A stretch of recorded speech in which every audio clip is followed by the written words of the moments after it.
Hey, I'm Alex Kaufman with Teifke Real Estate, and today we're going to talk about the concept of and a strategy of lowering a price of an investment property once you're already under contract. Matt and I were talking about this earlier, and I believe that it's maybe not necessarily thought about too often, and he brought up the point that maybe some people think that if they try and go back and renegotiate that you could possibly lose the deal. However, once you're under contract, and as long as you are following the guidelines of that contract, the worst you can hear is no. So for example, this is not our going into a deal strategy. This is not the whole thing. This is not why we get a property under contract.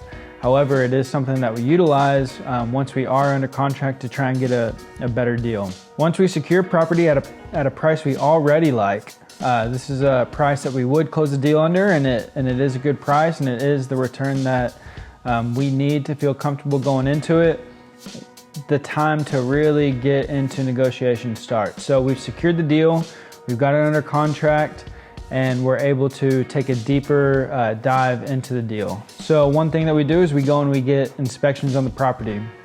First thing is we make sure we have an option period too. So we're in the option period right now, and the seller knows that we have the ability to back out of the deal for whatever reason. Typically in the third-party finance addendum, we have a loan contingency on there as well. So if we, the buyers, are unable to get a loan on the property, we're able to back out and have our earnest money released. What we do is we get inspections done on the property, whether that is an inspector that we pay to go out there and do it, or if it is our roofer, our foundation guy, our contractor to go out and tell us some issues that there may be with the property. We may get a plumbing inspection done where they run cameras down the lines. There's generally things that stand out to us that we know are issues, and are going to be issues not only for us but also for other buyers, and they could potentially be issues for the seller when they're trying to sell the property. We'll get an inspection done, we'll get the report back,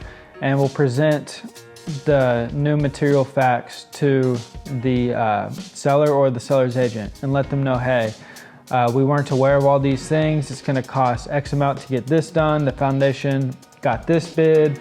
Looks like the roof would qualify to be replaced. That's going to cost this amount. Whatever we get back from the inspections and from our contractors, we present this to the seller and let them know, hey, this is something that just came up. This is new to us.